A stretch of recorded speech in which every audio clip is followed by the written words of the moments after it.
کا مسئلہ نہیں ہے، عربی اور غیر عربی کا مسئلہ نہیں ہے، خوب دعائیں دیجیے ایک دوسرے کو. دعائیں تحفہ ہے، ہدیہ ہے ایک دوسرے کو. ٹھیک اسی طرح دعا مومن کا زبردست ہتھیار ہے. جو آج کا میرا عنوان تھا، دعا مومن کا ہتھیار. دعا مومن کا ایک اسپرچول ویپن ہے. یہ ایک ایسا ہتھیار ہے کہ جب پوری دنیا آپ کا ساتھ چھوڑ دیتی ہے، یہ ہتھیار آپ نکالتے ہیں. بالکل یہ چیز آپ کے پاس ہمیشہ لگی ہوئی ہے، ایک زبردست ہتھیار. یہ مومن کا ہتھیار ہے. ہر مصیبت، ہر پریشانی اور ہر وقت جب دنیا آپ کی پوری بھی مکمل خلاف کھڑی ہو جائے، یہ ہتھیار آپ نکالیے، یہ ویپن آپ نکالیے اپنا، جو آپ کی مدد کریں گا. اللہ رب العزت نے اس تعلق سے سورہ نحل سورہ نمبر سورہ نمل سورہ نمبر 27 آیت نمبر 62 میں فرما کہا، امن یجیب المستر اذا دعاؤ ویکشف السوء ویجعلکم خلفاء الارض وآلہم. پھر آگے اللہ فرماتا ہے خلفاء الارض، اور فرمایا بھلا کون ہے جو بے قرار کی دعا قبول کرتا ہے جب وہ اسے پکارتا ہے. کیا فرمایا اللہ نے؟ بھلا وہ کون ہے جو بے قرار کی دعائیں، جب انسان پریشان، تنگ دست، مصیبت زدہ ہوتا ہے تو کون ہے اس بے قرار انسان کی دعائیں سنتا ہے؟ تو دعا میرا اور آپ کا ہتھیار ہے، اور ایک ایسا زبردست ہتھیار کہ جو آپ ہر وقت استعمال کر سکتے ہیں. اور مصیبت میں یہ ہتھیار تو بالکل آپ کا سب سے بالکل آخری ساتھی جس کو کہتے ہیں، یہ آپ کے ساتھ ہوتا ہے. اور اللہ ہر کسی کی دعائیں سنتا ہے. جس کے تعلق سے اگر آپ واقعہ دیکھیں تو اللہ رب العزت نے یونس علیہ السلام کا واقعہ آتا ہے کہ یونس علیہ السلام سے ایک خطا ہوئی. خطا یہ ہوئی کہ آپ نے جب اللہ نے اس بستی پر عذاب لانے کا سوچا تو آپ نے سوچا اب دعوت پہنچا کے کیا فائدہ، نکل جاتا ہوں بستی سے. نکل کر چلے گئے. جب کشتی میں سوار ہو کے شہر سے جا رہے تھے، ہوا یوں کہ لوگوں نے کہا کہ ایک طوفان آ رہا ہے اور طوفان سے بچنے کے لیے کشتی کو ہلکا کرنا پڑے گا، خرہ ڈالیں گے، لوٹ ڈالیں گے. جس کا نام آیا اس کو کشتی سے باہر پھینک دیا جائے گا. خرہ ڈالا گیا، یونس علیہ السلام کا نام نکلا. یونس علیہ السلام کا نام نکلا، لوگوں نے اٹھا کر کشتی سے پھینک دیا. جو ہی آپ کشتی سے گرے، ایک بڑی مچھلی نکل کر آئی اور یونس علیہ السلام کو نگل لیا. نگل کے سمندر کے اندھیروں میں چلے گئی، وہ لے کر گہرائیوں میں چلے گی یونس علیہ السلام کو لے کر.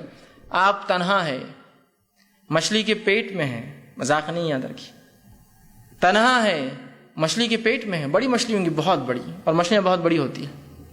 مچھلی کے پیٹ میں ہے، کوئی سننے والا نہیں ہے وہاں، کوئی دیکھنے والا نہیں ہے. اس اندھیرے سے یونس نے آواز دی اپنے رب کو اور کہا. اللہ پر رب العزت نے اس بات کو اپنی کتاب میں سورہ انبیاء سورہ نمبر 21 آیت میں 87 اور 88 فرما کہا، فنادى في ظلمات ان لا الہ الا انت سبحانک انی کنت من الظالمین. یونس نے اس اندھیرے سے اپنے رب کو آواز دی ظلمات سے کہ لا الہ الا انت سبحانک، اے اللہ تیرے علاوہ کوئی ذات نہیں ہے، عبادت کے لائق تیرے علاوہ کوئی الہ نہیں ہے، انی کنت من الظالمین، میں گناہگار تھا. تو اللہ رب العزت نے یونس کی اس ظلمات سے آواز کو سنا اور نکال دیا یونس کو ظلمات سے باہر. تو اللہ رب العزت سب کی سنتا ہے، مانگنا تو آئے.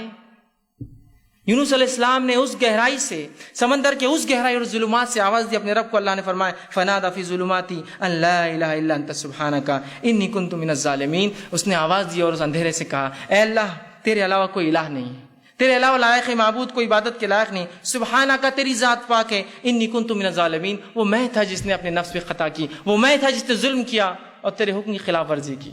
اللہ رب العزت نے سنی اور کہا فاستجبنا له، اور تیرے رب نے اس کی دعا کو وہاں سنا، اس اندھیرے میں جب کوئی نہیں تھا، سمندر کی گہرائی میں سنا. فاستجبنا له ونجیناہ من الغم، اور اس کو اس کے غم سے نکال دیا. وکذالک ننجی المؤمنین، ہم ایسی ہی نجات دیتے اپنے ایمان والے بندوں کو. سمجھ رہے ہیں بات کو؟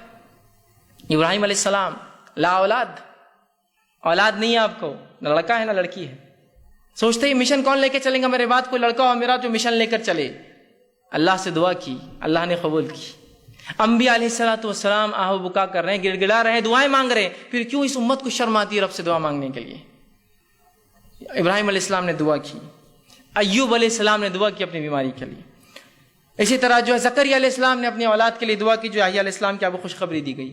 یوسف علیہ السلام نے جب اس بری عورت نے جو آپ پہ حسد کیا کہ آپ کے ساتھ بدکاری کرے تو دعا کی، اللہ مجھے وہ جیل زیادہ بہتر ہے بنسبت اس عمل کے. اللہ نے دعا قبول کی اور جیل میں ڈال دیا، اس لیے کہ ورنہ وہ زنا کرنے کے اوپر تلی تھی. آپ نے کہا وہ جیل بہتر ہے اس زنا سے، تو اللہ نے جو ہے آپ کو بچا لیا اور جیل میں ڈال دیا.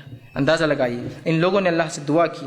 بس یہ ہے کہ ہمیں جو اللہ رب العزت سے مانگنا تو آئے. ایک واقعہ سناتا ہوں اللہ کیسے سنتا ہے لوگوں کی، اور لوگوں کی کیوں میں کہوں، اللہ رب العزت تو جانوروں کی بھی سنتا ہے، یاد رکھیے.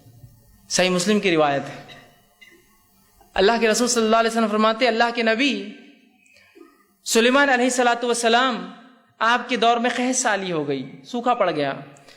جو ہے سلیمان علیہ السلام اپنے لشکر کو لے کر چلے، لاؤ لشکر جو ہے مسلمانوں کو لے کر چلے کہ بستی سے باہر نکل کر اللہ سے نماز استسقاء دعا. نماز استسقاء کیا ہے؟ دعا ایک قسم کی عبادت کر کے دعا مانگتے ہیں.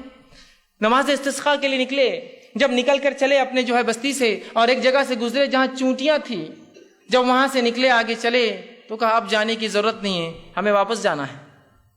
تو لوگوں نے کہا اے یونس، معاف کرنا اے سلیمان، تم ہمیں نماز استسقاء کے لیے لے کر چلے تھے، کیا بات ہے، کیوں اب تم کہہ رہے ہو؟ تو کہا جب ہم وہاں سے چلے تھے ایک چونٹی الٹی اپنے پیٹھ کے بل لیٹی اور اس نے اپنے پورے پیر آسمان کی طرف کیے اور اللہ سے دعا کی بارش کی، اللہ نے اس کی دعا سن لی، اب ہمیں نماز استسقاء کی ضرورت نہیں ہے.